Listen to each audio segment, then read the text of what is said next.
अस्सलामु अलैकुम वरहमतुल्लाहि वबरकातुहू।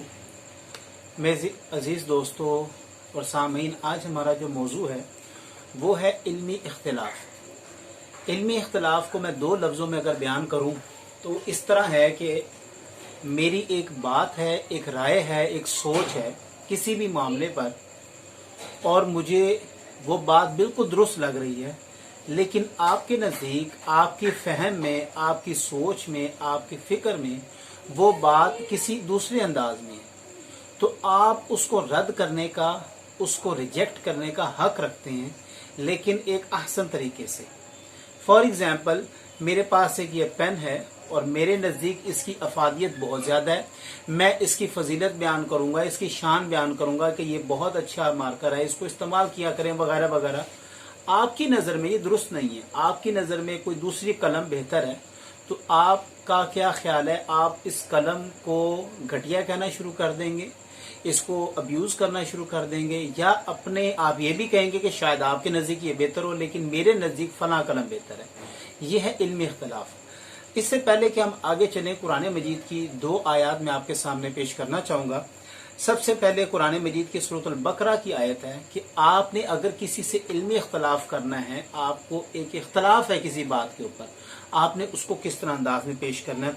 वक़ूलु लिन्नासि हुस्ना, और लोगों के साथ अहसन तरीके से गुफ्तगू करनी है। ये सूरत अल बकरा में अल्लाह व तबारक तआला इरशाद फरमाते हैं, अगर आपको किसी से कोई मसला है, कोई बात करनी है या इख्तलाफ भी है, तो आप उसके अहसन तरीके से अच्छे अंदाज में उसको पेश करें। और दूसरी आयत मुबारक सूरत अन-नहल की है, और उसमें देखें कि उदउ इला सबील रब्बिका बिल हिकमती, और अपने परवरदिगार की जानिब हिकमत से बुलाओ, वल मौइज़तिल हसना, और उनके साथ अच्छे से वाज़ो नसीहत उनको करो, वजादिलहुम, और जब उनके साथ गुफ्तगू करो, मुजादला करो, बिल्लती ही अहसन, तो उसको अच्छे अंदाज में करो। आज आप यकीन करें कि इल्मी इख्तलाफ तो दरकिनार, आप शख्सियत के ऊपर आकर गालम गलोच और हम लोग ये करना शुरू कर गए हैं, जबकि मुसलमानों की तारीख उठा के देख लें, ये हमारा शेवा है ही नहीं। आज सिर्फ इल्मी इख्तलाफ में देखें, मैं अभी आप तीन बड़े बड़े लोगों का नाम लेता हूँ। डॉक्टर अशरफ आसिफ जिलानी साहब हैं, सैयद इरफान शाह मशहदी साहब हैं, डॉक्टर ताहिरुल कादरी साहब हैं, इस तरह के और भी उलमाए किराम हैं। अगर इनमें से कोई शख्स एक बात करता है अपने इल्म और फहम के मुताबिक, मुझे वो बात पसंद नहीं आई, पसंद से मुराद ये कि मेरी अकल, इल्म, सोच, फिक्र छोटी होगी शायद, इसलिए वो मेरी बात समझ से बालातर है, मैंने उसमें एक इल्मी इख्तलाफ करना है कि जी मुझे ये बात पसंद नहीं है, तो मेरा रवैया क्या होना चाहिए कि मैं ये कह सकता हूँ कि हाँ जी ये बात डॉक्टर साहब ने की है, उनके नुक्ता नज़र में ये बात ठीक है, इस तरह होगी, लेकिन मेरे नज़दीक इस बात का ताल्लुक इस तरह नहीं है। ये है इल्मी इख्तलाफ। अगर आप पुरानी और कदीम तफसीर उठा के देखें, कुतुब अहादीस देखें, तो एक रावी ने दूसरे से इख्तलाफ किया है, एक मुहद्दिस ने दूसरे से किया है, एक मुफस्सिर ने दूसरे से किया है, लेकिन किसी की भी तफसीर के अंदर, हदीस की किताब के अंदर आपको गालियाँ, बदतमीजी ये नहीं मिलेगी। हमारे यहाँ ये बहुत बड़ा एक अलमिया पाया गया। आज सिर्फ उलमाए किराम की, सिर्फ उलमाए किराम की शख्सियत को निशाना नहीं बनाया जा रहा, फुकाहा या मुहद्दिसीन का तो दायरा कार हम पार कर चुके हैं।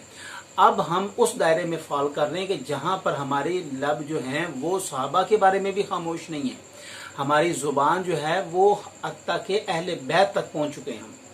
आप ये अंदाज़ा लगाएं, मुझे कभी कभी कैसा लगता है, मैं आपको छोटा सा वाक़या सुनाता हूँ। एक इंटरव्यू में सुन रहा था, हमारे पाकिस्तानी बड़े मशहूर साफ़ी हैं, वो कहते हैं कि मैं जब दुबई में गया तो वहाँ पे एक अरबी से मुलाकात हुई, लेकिन वो सराइकी बोल रहा था। मैं बड़ा मुतवज्जि हुआ और मैंने कहा कि आप कैसे सराइकी बोल सकते हैं? उसने कहा जी मैं अल्हम्दुलिल्लाह सराइकी, पंजाबी, उर्दू 3-4 ज़ुबानें बोलता हूँ। उन्होंने कहा जी आप क्या पाकिस्तान में रहे हो? क्या? जी मैं पाकिस्तान में रहा हूँ। अच्छा, तो पाकिस्तान में आप क्या करते रहे? तो उन्होंने कहा कि मैं वहाँ पे खतीब था बावलपुर में, 20 साल मैंने वहाँ पे नौकरी की है। तो उन्होंने कहा भी, तो फिर उसने कहा जी मैं मज़हब के लिहाज से मैं यहूदी हूँ। वो चौंक गया कि ये क्या मामला है, ये यहूदी और खतीब ये क्या मसला है? उन्होंने कहा दर हकीकत हमारी ड्यूटियां लगती हैं, जॉब्स हैं, ये जाके मुसलमानों की मसाजिद में मुसलमानों के उलमा का रूप धार के वहाँ पे जाके इख्तलाफी मसाइल हम उनके अंदर डिस्कस करते हैं, अवाम लड़ती रहती है, हमारा मकसद पूरा हो जाता है, यहूदियत को तकवीत मिलती है और मुसलमान उम्मत जो है वो आपस में लड़ मड़ के टुकड़े टुकड़े हो रहे हैं, और हमारा मकसद ये है। मेरा भाई देखिए, इल्मी इख्तलाफ करना अच्छी बात है। आपको अगर किसी सहाबी के राय से भी इख्तलाफ है تو آپ کا کیا، آپ اس کی رائے کو چھوڑ دیں، آپ نہ عمل کریں. لیکن گالم گلوچ کرنا اور بدتمیزی کرنا، میں نے بھی ریسنٹلی ایک ویڈیو اپلوڈ کی تھی جس میں ڈاکٹر اشرف آصف جلالی صاحب کا بھی ذکر تھا. اہل تشیعوں نے کچھ میرے سے سوالات پوچھے تھے، سنی بھائیوں نے سوالات پوچھے تھے، میں نے جوابات دیے. اور اس کمنٹس کے اندر بھی آپ یہ دیکھیں اتنی نازیبا الفاظ استعمال کیے گئے. اچھی بات ہے، مجھے تو اس میں فرق نہیں پڑتا، لیکن جو علمی اختلاف ہے اس کو علمی حد تک رکھیں، جذبات نہ ہوں، جذبات کو قابو میں رکھیں. اور جذباتی ہونے کے ساتھ ساتھ میں آپ کو بات بتاؤں کہ یہ کفر اور شرک کے جو فتوے لگانا ہے اس کو بند کر دیں.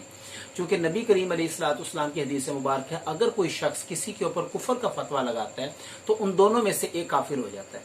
تو بہتر یہ ہے کہ اگر آپ کو کوئی بات فی الوقت سمجھ نہیں آ رہی، آپ اس کو چھوڑ دیں، اس کے اوپر زیادہ بحث و مباحثہ نہ کریں، اور علمی اختلاف کو علمی اختلاف کی حد تک رکھیں.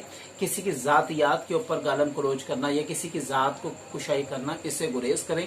امید ہے کہ آپ کو علمی اختلاف سے متعلق جو قرآن کا اصول ہے وہ سمجھ آ گیا ہوگا. اپنے لیے اور میرے لیے اور سب کے لیے دعا کیا کریں، اللہ تعالی ہدایت فرمائے. جزاک اللہ. اللہ حافظ.